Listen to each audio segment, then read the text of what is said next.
Tuesday, everyone. Welcome back. Big news for us on Friday was that the groundhog Did not see their shadow. Did not. My nieces were very excited. Yes, so early spring, everyone can go to Disneyland early. And I great. can't afford even to pay attention. So we're going to move on from thinking about the physical chemical template that we've been discussing for the last couple weeks.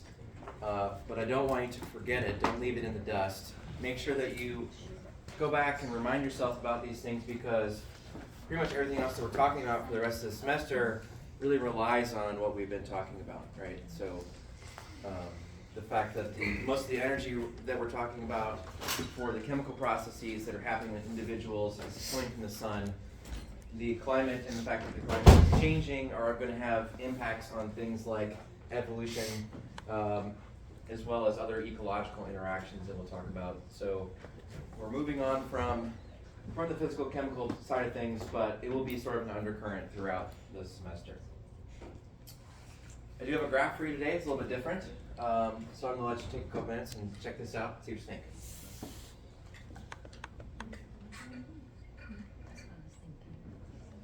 It's probably the, oop.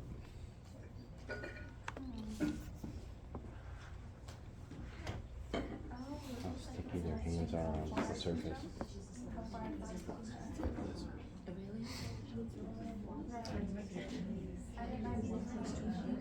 Yeah, it definitely.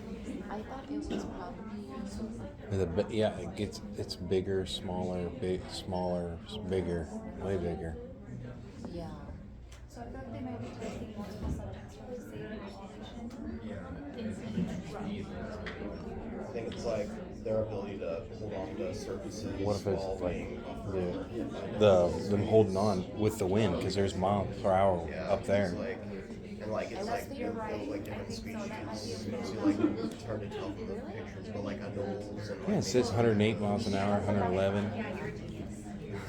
that's what I'm getting from it.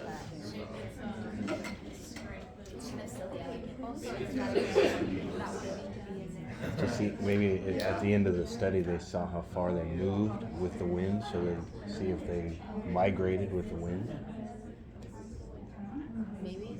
Oh, Or see if they grew wings, because we are talking about evolution now. No, because the intensity's not getting stronger. If you look, there's no real pattern.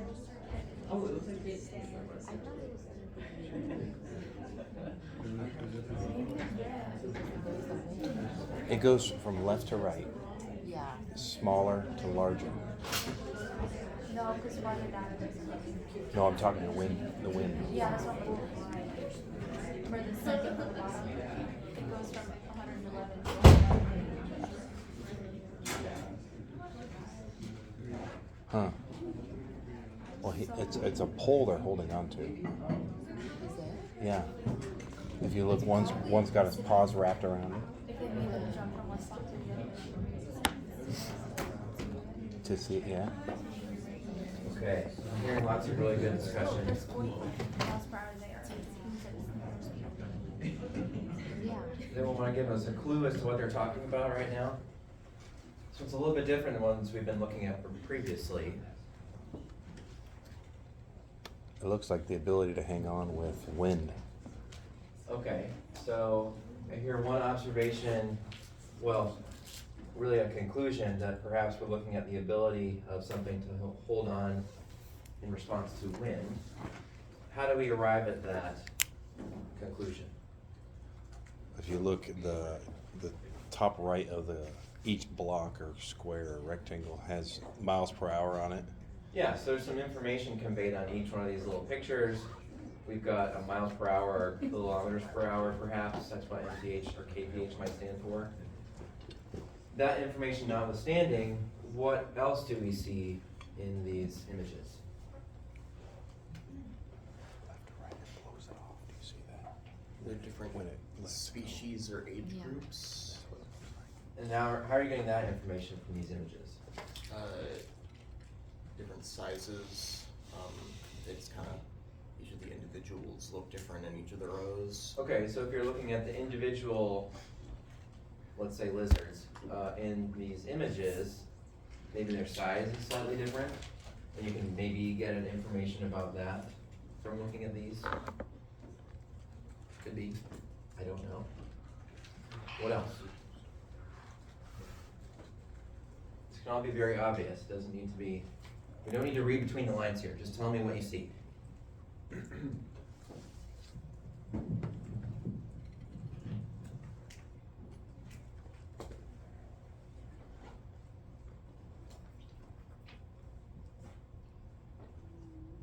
Alright, y'all are like, dude, it's lizards, just move on. Okay. The reason I like showing this picture as one of our graphs is that, and we'll see this in lab this week, and one of the reasons I like showing graphs at the beginning of every class is that it's important to remember that data is information, and then in order to convey that information in a way that we can remember it, visualizing it is one of the best ways to do that. And there's a million ways that we can visualize data. This is one of them.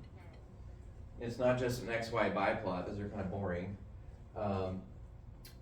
You know, we can gather information from something like this, and it might tell us something about nature that we didn't know before, right? So to me, visualizing data is one of the most creative aspects of being a scientist, and it's really cool, in my opinion.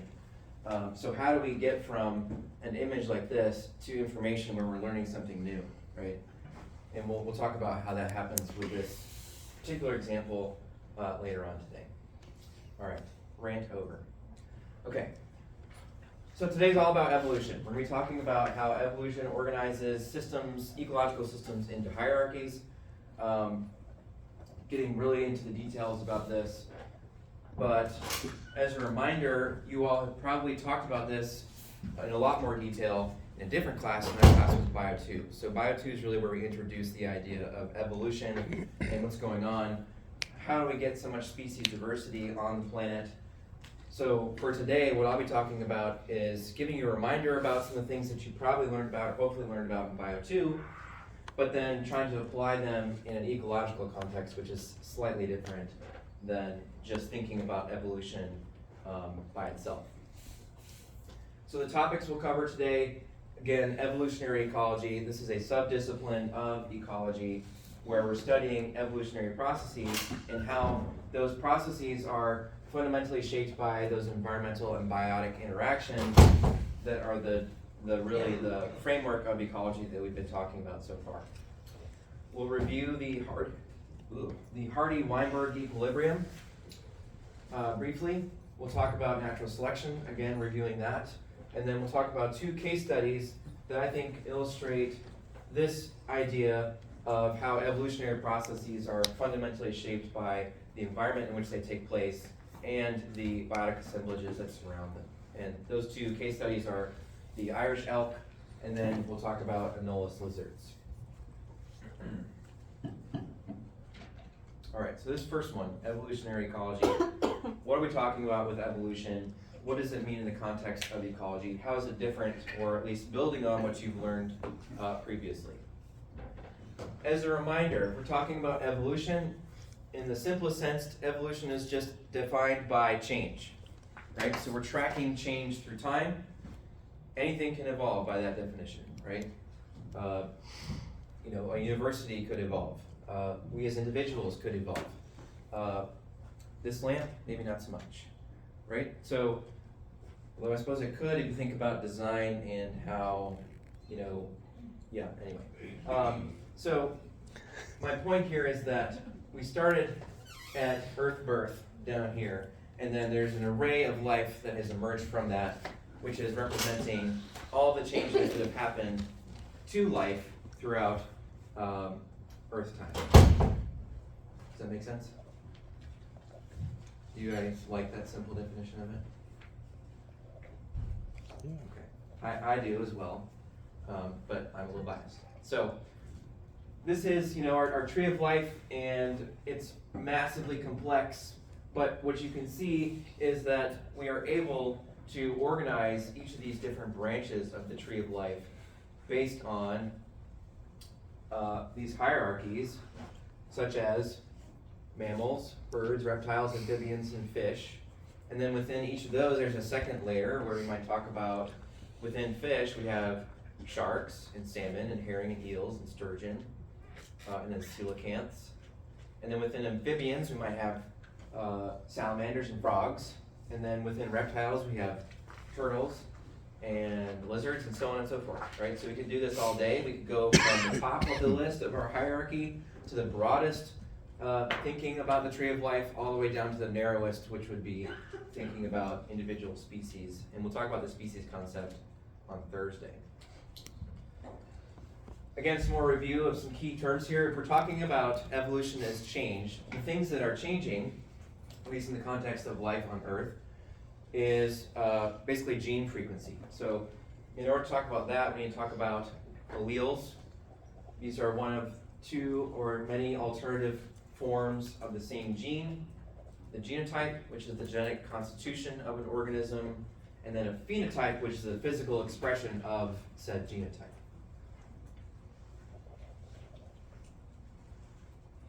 All right, any questions about this? Is this sounding familiar? All right, cool. So let's take this information, our basic definition of evolution as change over time, and that we're tracking changes in genetic constitution or makeup of a population. So for the most part, we can summarize the idea of evolution as the transfer of genetic material from one generation to the next, and then measuring how that genetic material is changing from one generation to the next. Okay? So another way to put our basic idea of evolution as change into the context of life is that we're looking at the change in gene frequencies in a population or a species through time. For the most part, when we're talking about transfer of genetic material, this is in one of two ways, either via mitosis or meiosis. And for this class, we're not going to think much about virology and the ways that viruses and other, nucleic acid material, let's say, can be transduced into genomes. We're not going to think about that for now, really at all in this class. If that's interesting to you, that's great, and I would love to talk to you about it because I know very little about it. Okay. So mitosis, again, one of two ways that we can have genetic information going from one generation to the next. You all should probably remember this from Bio 1 and a little bit from Bio 2. This is a process where we have one cell, and then that cell splits, and then the genetic material within those two cells is virtually identical. A lot of plants reproduce this way, where they're reproducing asexually. For example, this goldenrod here is basically a clonal clump of stems that are genetically identical, and they cannot be distinguished. If you took genetic information from this clump and then compared to this clump, they would be basically the same. So that's mitosis, right?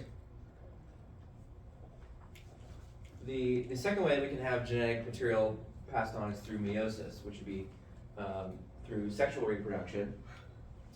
And if we're talking about that, then we have to mind our P's and Q's. And that's with the Hardy-Weinberg equilibrium. So instead of having identical genetic information going from one generation to the next, we now have two alleles perhaps interacting through this sexual reproduction.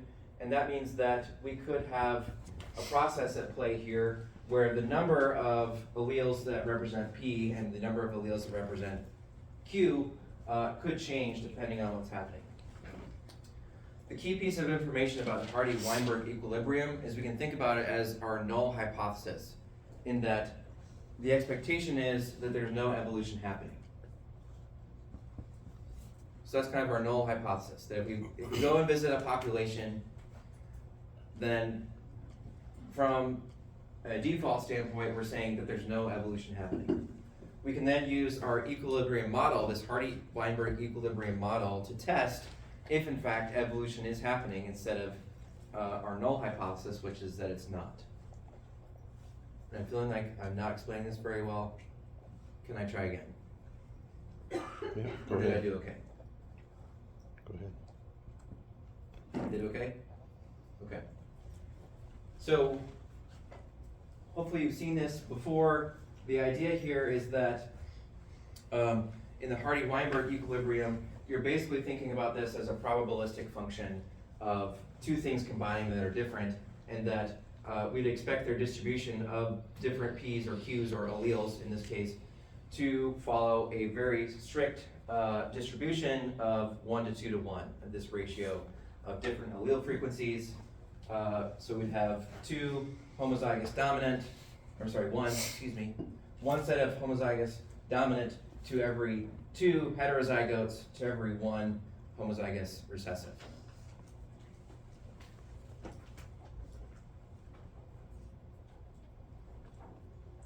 So the Hardy-Weinberg equilibrium has some important assumptions that we need to think about, and they're the reason that the Hardy-Weinberg equilibrium is our null model of no evolution. Again, try to recall or remember that these are the assumptions.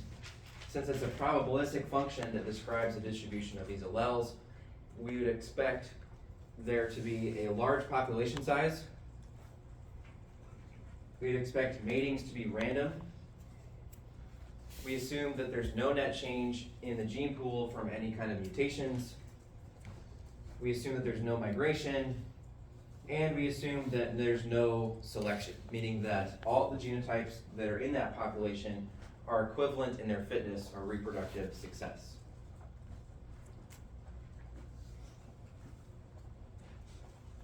So are we all following how, with the equilibrium model, this Hardy-Weinberg equilibrium, the expectation is that if all these assumptions are met, that no evolution will be happening. There will be no change in the genes of this population from one generation to the next because of all these things. All right? So that means that with this in mind, if we're seeing any of these assumptions are not met, then we know that evolution is in fact happening. Okay, so this is our way of testing if a population is in fact evolving or if it's staying the same. And we know that in most cases, at least one of those assumptions is not going to be met. And therefore, we're going to see evolution happening quite often, right? Perhaps. So in essence, the Hardy-Weinberg model is a way for us to detect and identify cases where evolutionary forces are acting on a population and changing gene frequencies in that species. So how would these changes come about, right? Well, we can take each one of the different assumptions that we just went through and think about the ways that they would not be met, right? So one of the big ones is that we assume that there's no mutation happening within the genome of whatever species that we're studying. And we know that that's not necessarily going to be the case. Mutations happen all the time. An example of this would be a point mutation where at random there's one or a few nucleotides that don't get copied over quite right. The cellular machinery makes a mistake, if you will. And then we have a point mutation within the genome that is slightly different, and then that can be passed on to the next generation, right? You can also have a chromosomal mutation. This would be different than a point mutation in that it changes a number of different genes. You could also change the location of the genes on the chromosome. The number of chromosomes could change altogether, or the overall amount of genetic material. So there's lots of different types of mutations, and they have different names. These are some of those names. I'm not expecting you to know or remember these. Just be aware that this is another way that genetic material can be changed from one generation to another. These types of chromosomal mutations could include deletions, duplications, inversions, as well as insertions. And then you can also have translocations where you have genes moving from one chromosome to another.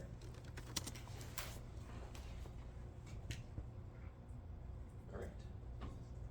Any questions so far about the Hardy-Weinberg equilibrium or these two ways that we see change in genetic material?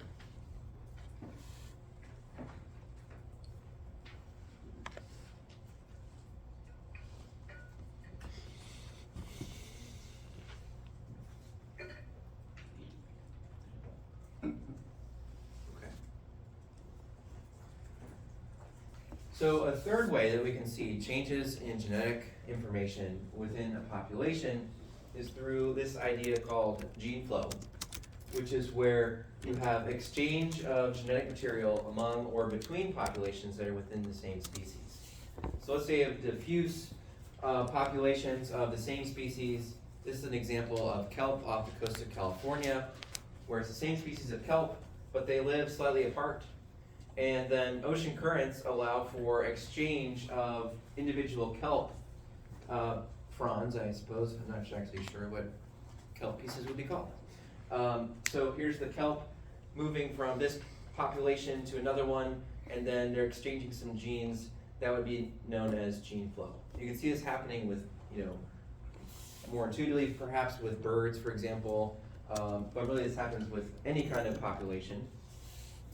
And folks that are interested in studying this kind of phenomena would be called metapopulation ecologists. So they're studying metapopulations, or a group of spatially separated populations of the same species that still interact at some level.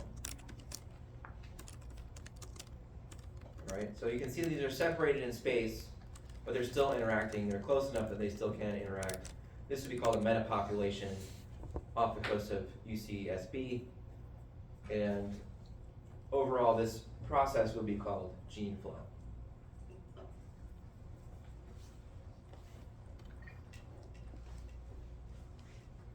Okay. So that covers the assumptions related to, I should probably put this in here so we can remind ourselves. There's changes in the gene pool from mutations, either point mutations or chromosomal mutations. It also kind of deals with the idea of migration as well as no gene flow. All these things can happen and do happen. If we test them, then we can figure out, are those the forces that are at work and at play here? Another way that we can see change happening from generation to generation is through the alteration of genotypes and their expression within a population. And this can happen in a couple different ways that we'll talk about here. The first example is known as genetic drift. And then the second one that we'll spend a little bit more time on later on this week is the idea of natural selection. Okay, so let's take genetic drift first. I've got a picture of finches up here. If you know about the Galapagos finches, this is an excellent example of how genotypes can be altered in populations, and how the proximity or size of islands as well as the food resources there can play a big role in altering genotypes. So let's take a look at genetic drift. Genetic drift, in essence, is measuring gene changes that happen through random matings. So in this case, we're looking at how the frequency of different alleles is going to change from one generation to the next, and that change that we're measuring is happening at random. Okay, so we're starting out with red and pink and white flowers. So we have 3 different genotypes represented in this first generation.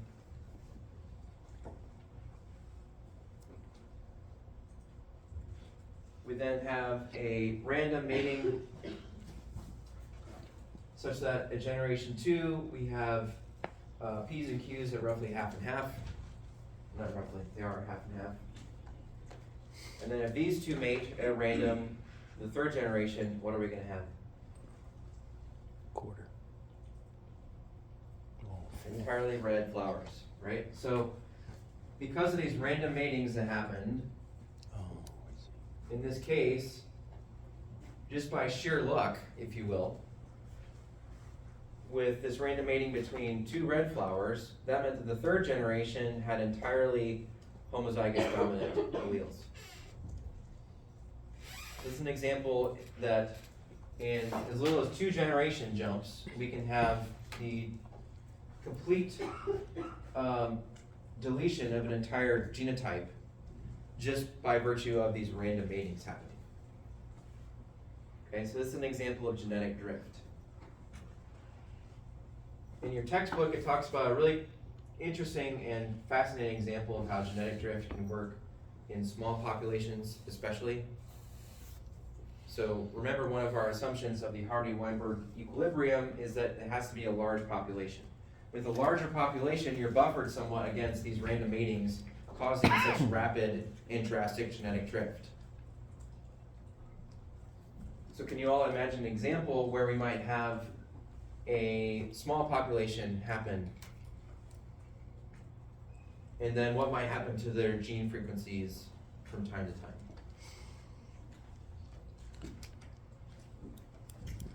Does anyone remember what I'm talking about? Can you read my mind? Is that the medic? No. Fish. Monkeys.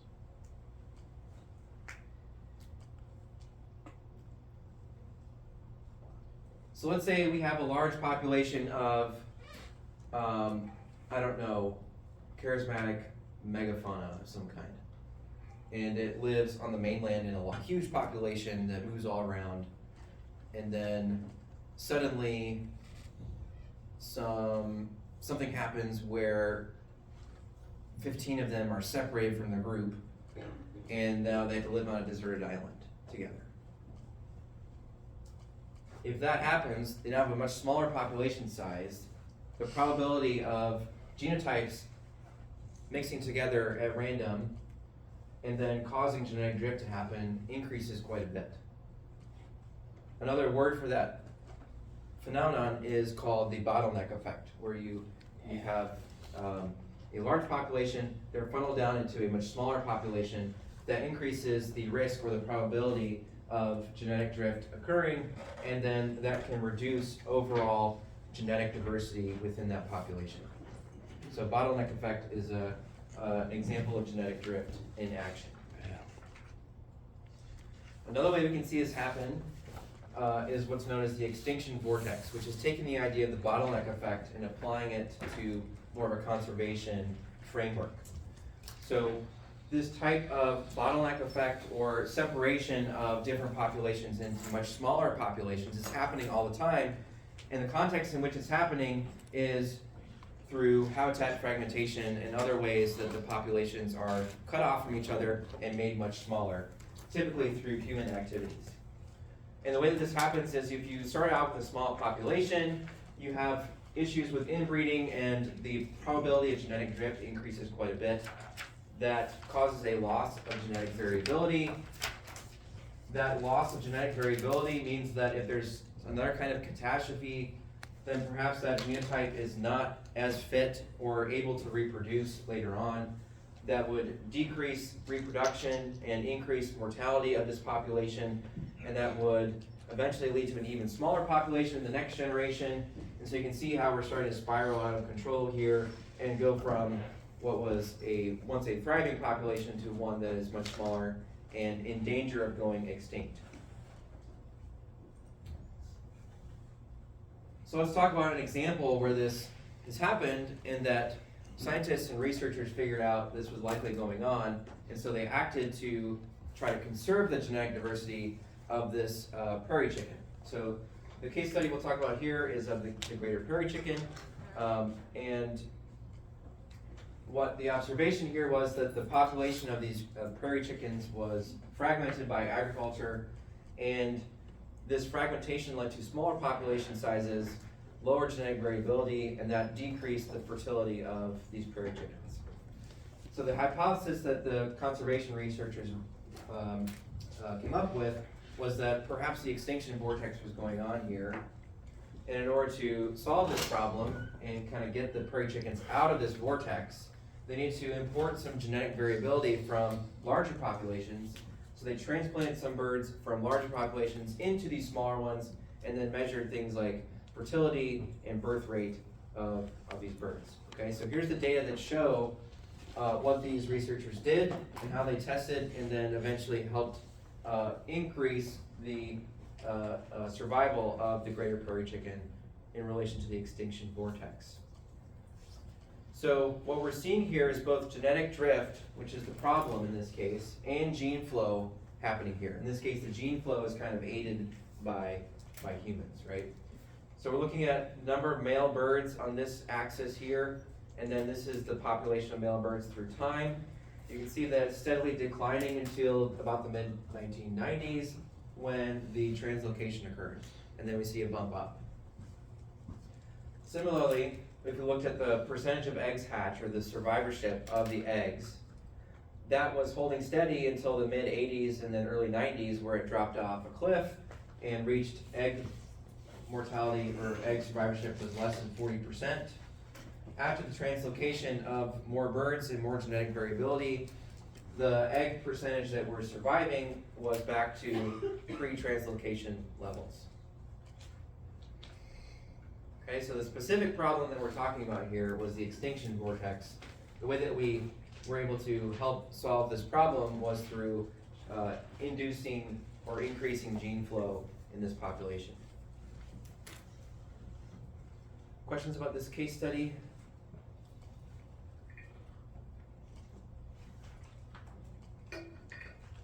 Okay.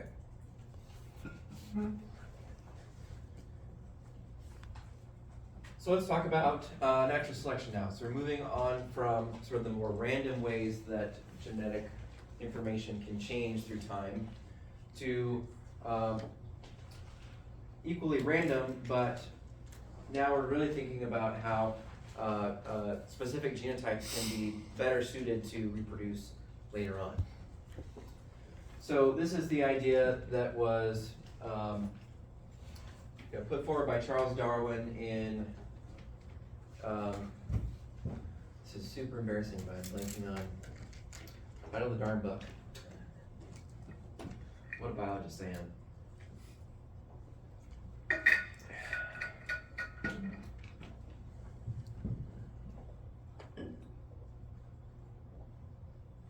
Give me a minute.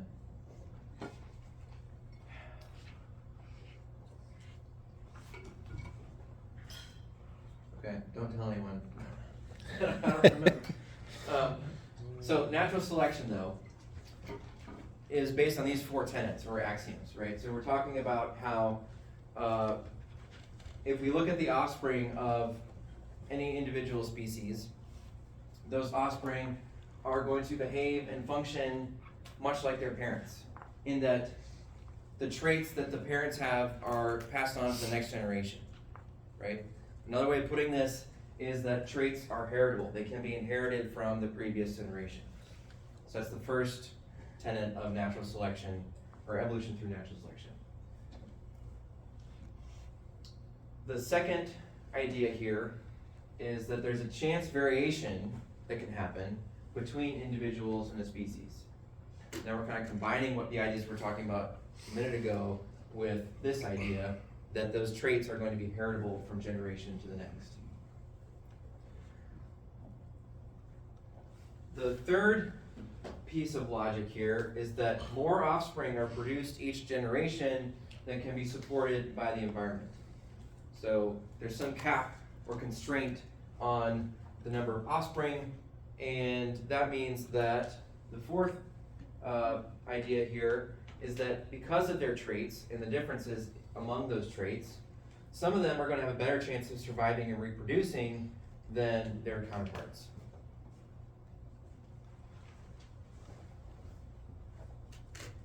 All right, so this is that theory of natural selection. This is the 4 main ideas that it's built on, right? Traits are heritable. There's going to be chance variations in those traits. The environment can't handle all the offspring that are produced each generation. So that means that some individuals with those traits are going to have a better chance of surviving and reproducing than others. Questions about this? On the origin of species. Okay. All right. Yeah, sorry. Okay. Here's another way of looking at natural selection using more of a diagrammatic or visual approach. So if we start at our first generation here, that there's some mutation where the offspring are going to vary slightly from individual to individual. In this case, we're visualizing this using different color or different shades of gray. So the mutation is creating a variation in coloration of this individual species. The unfavorable mutations are selected against, meaning that in this particular example, I'm showing you that for whatever reason, this light colored circle is not favored to reproduce and reach the next generation. So that means that we are eventually going to have darker and darker colored or shaded circles in the next generation after that, and then so on and so forth. So these favorable mutations that we have combined with our reproduction and mutation that's happening at each step of the way, through these natural processes, these different traits, and the fact that not all of these offspring can survive, we are seeing selection towards one trait versus another. Okay.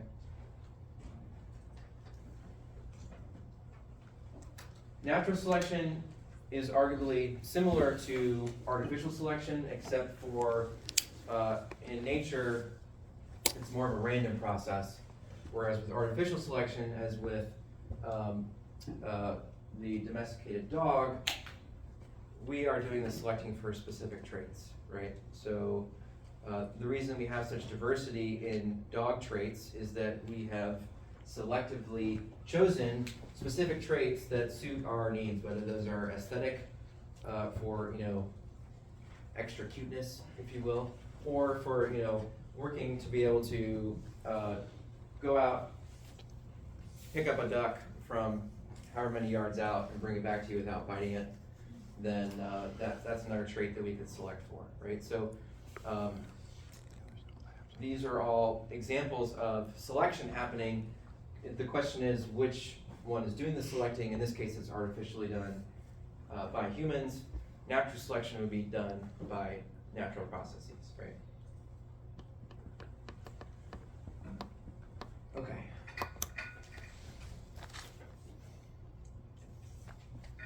So in the diagram example that I showed you, where we're going from a gray trait, and then there's variability in the shades of gray, and then we're moving towards a darker shade of gray, that would be one form of selection. That type of selection specifically is known as directional selection, in that we're moving from one extreme of a trait or to another, or another example is some kind of middle trait, let's say, and then we're moving from one extreme to another. We can also have stabilizing selection, which is a bit different, where we have selection against extremes of a specific trait. So let's say it's snout to vent length or something of a salamander, let's say. If all the really short salamanders, that would be selected against, all the really long salamanders would be selected against. Then we'd only end up with medium-sized salamanders, and that would be known as stabilizing selection.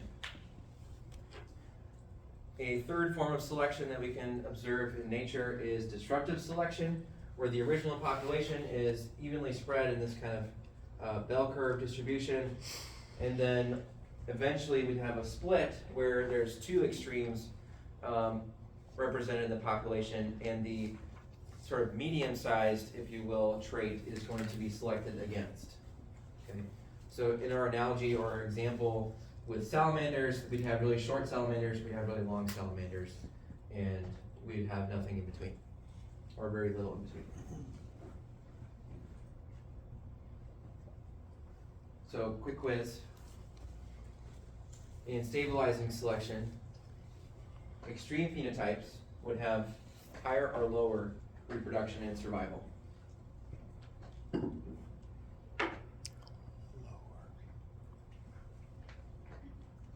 Lower. Yes, so in stabilizing selection, we expect extreme phenotypes on both sides of this bell curve to have lower reproduction and survival, and the medium-sized, if you will, set of the population would be favored.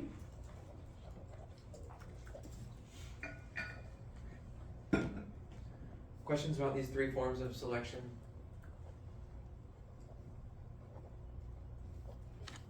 Did I explain them okay?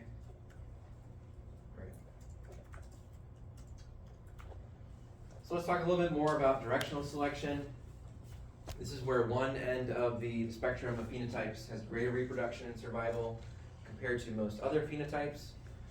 This is perhaps one of the more intuitive ways of thinking about selection, in that we're moving away from one set of traits, and then that set of traits is kind of moving in a direction that has more or less extreme error. This one, to me, is slightly less intuitive to think about, but the disruptive selection is where we have lower reproduction survival of the so-called average phenotypes, and then we get a population that mostly has extremes represented in the phenotypes. So where and when can we observe these three different types of selection, and why might each one of them occur? Well, one hypothesis is that if we have a stable environment, the temperature is remaining stable, the weather isn't too extreme, the climate, for example, is remaining stable, other factors that you can think of related to the physical and chemical template where these populations are operating, we'd expect a stable environment to promote stabilizing selection. Right? Would you all agree with that? Okay. Where we expect to find directional selection is if you have some kind of environmental change.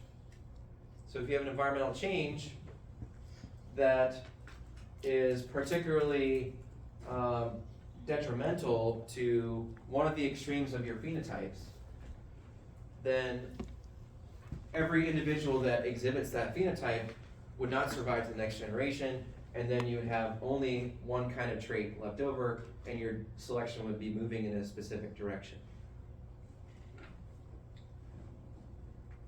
If we can then switch back to, let's say, a stable environment comes back around, we would then have stabilizing selection again, and within that new set of traits, we would have stabilizing selection favoring across the spectrum of that trait.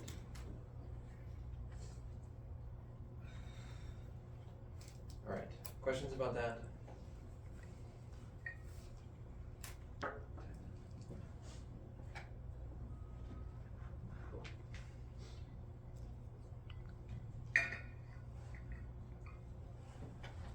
All right, so now we're going to talk about two case studies that I think illustrate nicely the idea of natural selection in action and what that means for change through time, or thinking about evolutionary processes.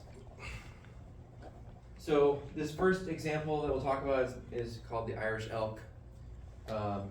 This is a ungulate that lived in the early Pleistocene to early Holocene, and the estimated time of extinction was between 7,700 years ago and 1,400 years ago. And this Irish elk mysteriously disappeared, and one thing that researchers are trying to figure out is, well, why exactly did it disappear? Maybe you have some guesses. So what drove the extinction of this megafauna? What was the cause of its extinction? Why do we no longer have it?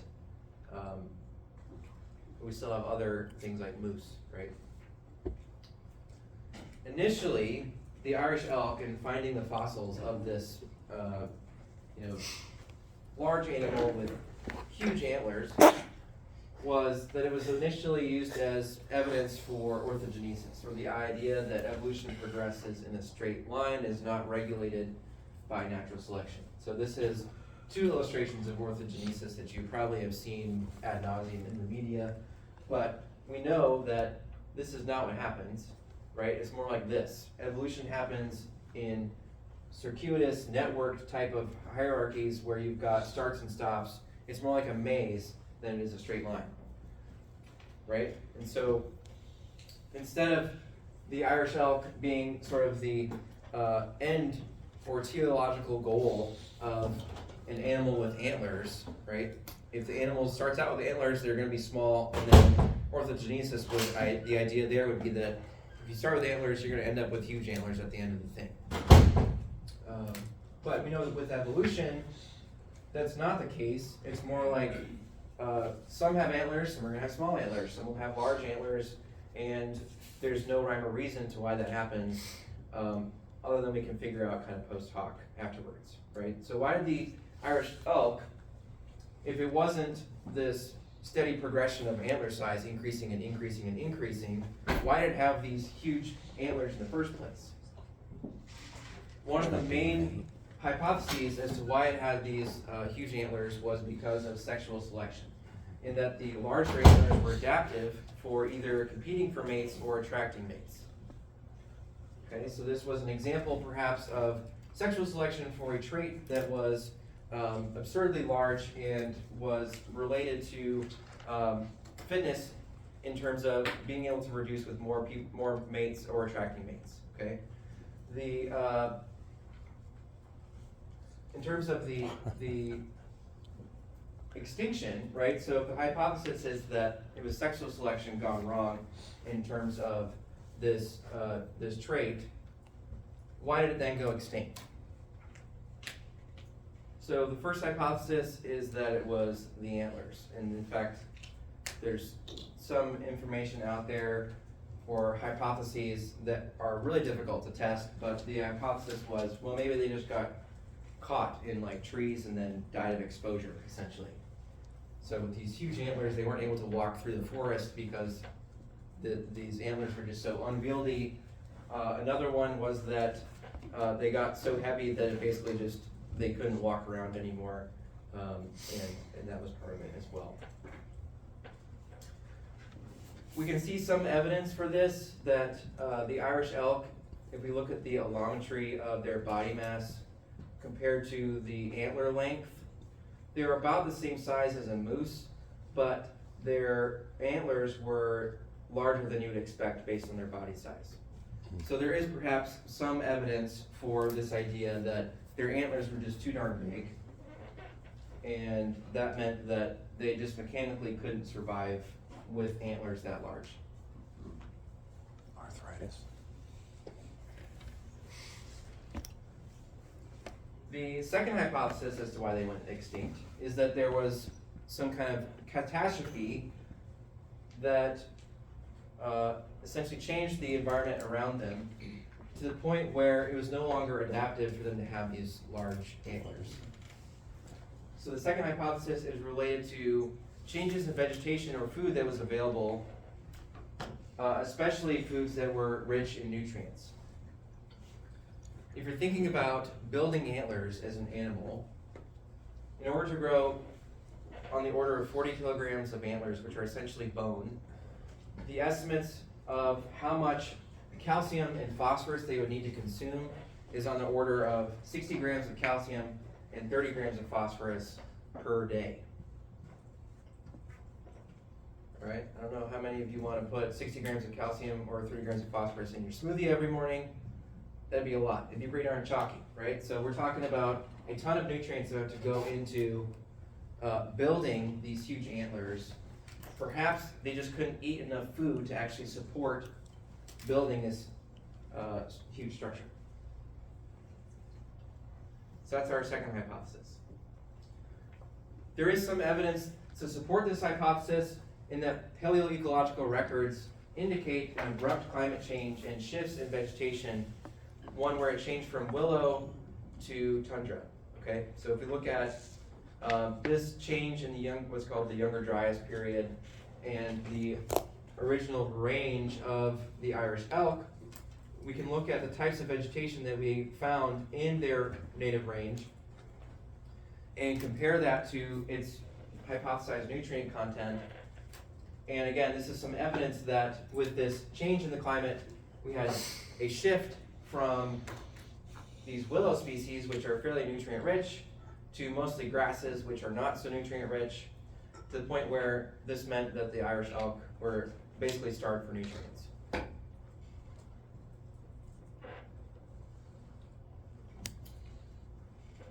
There are other hypotheses out there as well that have popped up since this question has been perplexing researchers, and this is what happens, right? With science, it's an iterative process. New information comes to light, and then we have to change the way that we're thinking about these types of questions.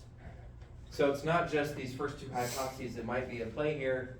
there are other hypotheses as well, especially related to the fossil evidence that we find for Irish elk around 7,700 years ago.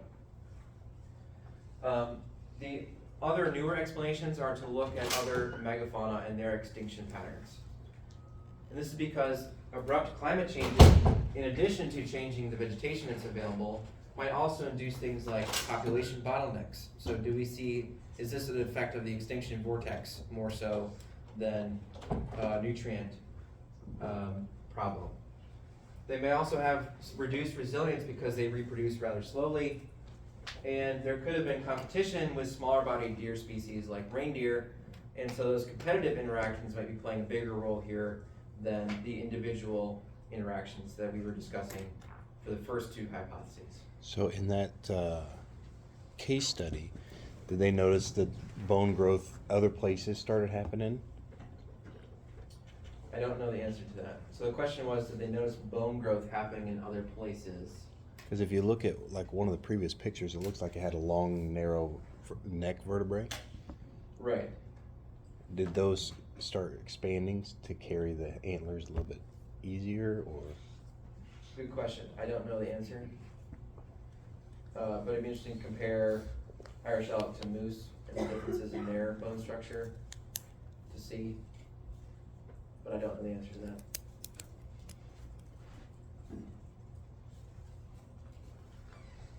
Okay.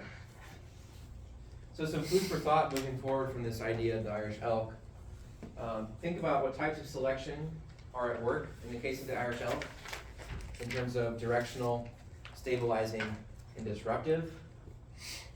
And how would we apply the idea of the extinction vortex to the case of the Irish elk? Right? Just kind of wrap a bow on this example. What we're talking about here is sexual selection, perhaps, that's the leading hypothesis, leading to a really large set of antlers that was then detrimental to the survival of this organism. There's lots of hypotheses that are competing to support why they went extinct eventually. This is an ongoing area of research as far as I know, and an interesting one that I think applies to a lot of what we've been talking about related to natural selection and genetic drift and gene flow. Okay, moving on to anolis lizards, and we'll cover them as well when we talk about phenotypic plasticity, but we'll talk about this really cool study that came out a few years back that documented natural selection happening in response to a hurricane. So if anyone remembers, in 2017, there was a set of hurricanes that pummeled the Bahamas and the Caribbean. We had Hurricane Irma and Hurricane Maria. In this case, what they're looking at are populations of lizards that were living on islands in the Bahamas. And if you're wondering, yes, they had to do research in the Bahamas. So yes, as ecologists, you could do that. You could do research in tropical islands. Sounds kind of, well, it's pretty nice out today, but anyway, in February in Nebraska, it does sound kind of nice. All right. So what I try to do whenever I'm talking about a specific example from primary literature is highlight what question or what process are they taking in their research. And so I always start with a question and try to glean that for you. With this particular study, their question was, does a catastrophe like a hurricane induce natural selection in a population? So that's their question. They then framed this question using hypotheses, both a null and an alternative hypothesis. We talked about the Hardy-Weinberg equilibrium as our null hypothesis for evolution in general. In this case, their null and alternative hypotheses are a bit more specific, but they're still related to this question, specifically, hurricanes do not induce natural selection as their null hypothesis. The alternative hypothesis is that, in fact, hurricanes do exert natural selection on this population of anolis lizards. Do y'all remember the difference between a null and alternative hypothesis in this, in wording them in this way? Okay. You'll get a chance to practice in lab this week, so you can look forward to that. But again, just to reiterate here, when we're talking about null and alternative hypothesis, the null hypothesis is basically that there's nothing happening, right? There's no change, and we can't measure difference, there's no difference, something like that. Those are all examples of null hypotheses from a very basic sense. And so in this case, they're saying hurricanes are not inducing natural selection as an answer to their question, do hurricanes cause natural selection? Their alternative is that hurricanes can and do exert natural selection on these populations. So this is what they're testing. They're trying to figure this out. In order to test this hypothesis, what they did was they looked at different traits of populations of these anolis lizards that lived in the Bahamas before and after the hurricane. And they used several lines of evidence. The first one I'll tell you about is that they basically said, okay, if hurricanes induce natural selection, then survivors should illustrate or show lower trait variation.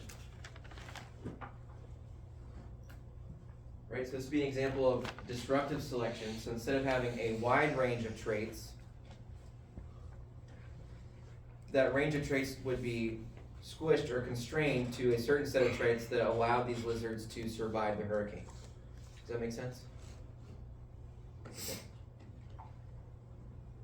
So that was their first line of evidence for natural selection. And what they found was that, yes, in fact, variance or the variability of traits of 6 different measures that they took were lower after the hurricane compared to before the hurricane. One of the main traits that they were measuring was the size of these toe pads on these lizards. They tested for differences in the toe pad area, so how much area did these toe pads take up pre versus post hurricane. And here's what those graphs look like. Oh, I'm sorry. Let me put this a different way. So this first line of evidence, they basically said, what is the number of different types? Sorry, I'm struggling. Okay. For this first line of evidence, they measured 6 different traits. One of them was toe pad area, and they basically said, what's the variance in toe pad area that we're observing in this population pre and post hurricane? Before the hurricane, there was wide variation in toe pad area. After the hurricane, it was all basically right around one level of toe pad area. Does that make sense? Did I do better that time? Yeah. Okay, thanks. Okay, so the second line of evidence was they looked at the population of survivors, and they hypothesized that the survivors should have traits that make them stronger clingers or able to withstand, 140 mile per hour winds from these hurricanes and hang on to branches and therefore survive without, blowing into the ocean or something like that. Okay, so let me walk you through these 2 graphs here. What we're looking at is in both panels we have the snout to vent length in millimeters of these different lizards. And then on the y-axis we have the forelimb to toe pad area.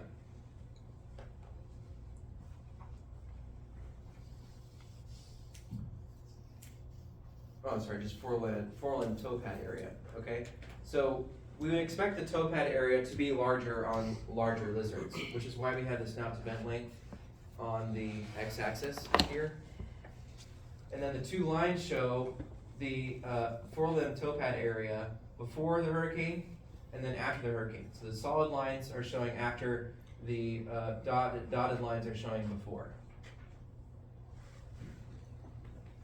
So the hypothesis here is that if the survivors have traits that make them better clingers, for example, larger toe pad area that would allow them to hang on to things better, then these lines should shift upwards, and that's in fact what we see, right? We're looking at these 2 different lines. Before the hurricane, we have this level of snout to vent length per toe pad area, and then they all shift upwards to indicate that we have larger toe pad area for a given size of lizard after the hurricane. Did I explain that clearly? Yeah. Okay. So, no matter what size lizard we have, they all have bigger toe area after the hurricane. Does that make sense? Another way of putting these two graphs in one sentence. Does that make them better clingers? Well, they decided to test this as well. So here's our graph of the day. And the way that they tested this, which is, I think, emblematic of how ecologists do these kinds of experiments. They took a leaf blower, they set up a stick, they put a lizard on the stick, they turned on the leaf blower, and then they measured how long it took for the lizards to let go, and then they measured the toe pad area, and they figured out, yeah, if these traits that we're measuring are larger, that allows them to hold on a little bit better. That means that in this example, hurricanes are selecting for lizards with larger toe pad area and other traits that allow them to hang on to a tree for dear life. Okay, I've got a little video for you to show you what this looks like. See if it works.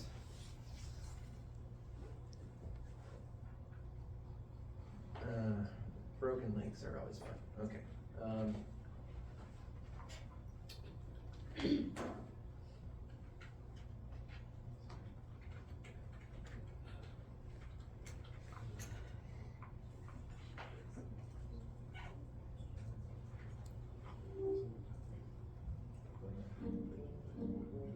These lizards are leaping for science.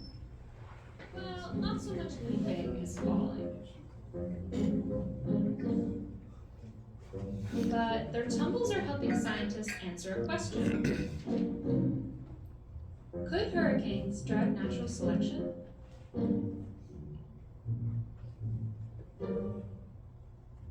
Hurricanes are destructive, perhaps too destructive to influence evolution, with species survival being more random than influenced by specific traits.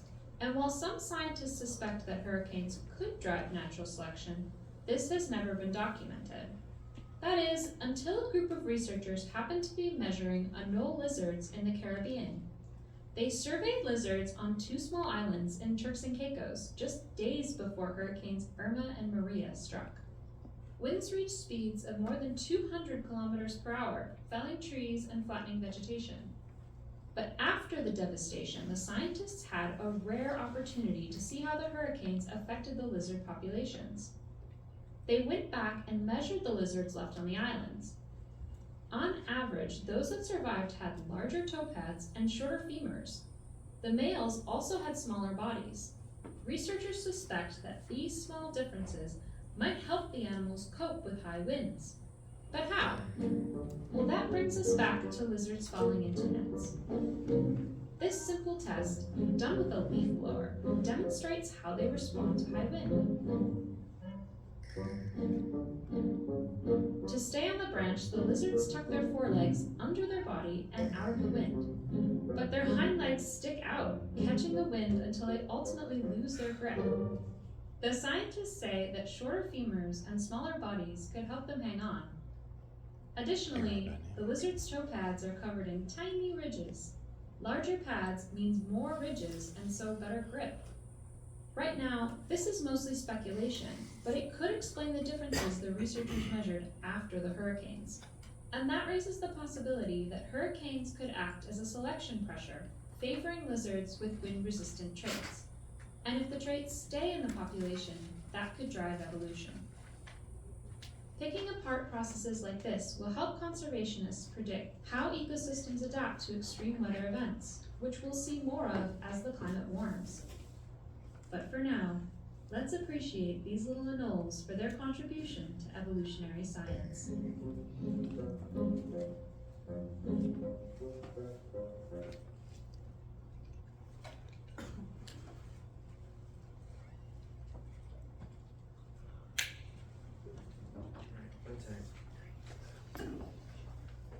So, quiz, was the hurricane exhibiting which kind of selection? Perhaps? Disruptive. I heard a disruptive. No, that'd be against extremes. It'd be stable. Directional. I heard directional. Yeah, I agree. So we're definitely not stabilizing, right? No. We're seeing some kind of environmental change. And even though it's relatively short-lived, maybe it happens within a day or two, but we're perhaps seeing directional change rate, right? We're going from a case where there's wide variance in toe pad length and femur length and things like this, to one where there's less variation and they're moving towards larger of both of those traits, or smaller, shorter femurs, depending on which trait you're looking at. So that suggests that perhaps these hurricanes are driving directional selection. Yeah. Okay. Quick recap for what we talked about today, unless there's any questions about that study. Are there any? All right, as a reminder, we covered a lot of ground. Thanks for your attention, thanks for being here. We defined evolution as change through time, and specifically in our case, we're talking about gene frequencies in a population through time. We redefined well, we didn't redefine it, but we reminded ourselves what the Hardy-Weinberg equilibrium is and how it's useful for identifying drivers of evolution in a population. Remember, our Hardy-Weinberg equilibrium is our null hypothesis. The alternative hypothesis is that change is happening and evolution is happening. We talked about 3 ways that this can happen in a random sense, either through genetic drift, mutations, or natural selection. We specifically covered natural selection as heritable traits that confer different chances of survival and reproduction for offspring. Then we covered 2 case studies where natural selection were at work. One was with Irish elk. This was, in a nutshell, the hypothesis here was that extinction was from opposing selective forces. So on one side you had selection for those large antlers. On the other side, they were being selected against because they weren't adaptive in that situation, perhaps because of a change in the climate. And then with Eunolus lizards, sporadic disturbances even, not just long-term climate changes, can be selective forces as well. And the example here we looked at was with hurricanes in the Bahamas. All right, I'll see you in lab or on Thursday.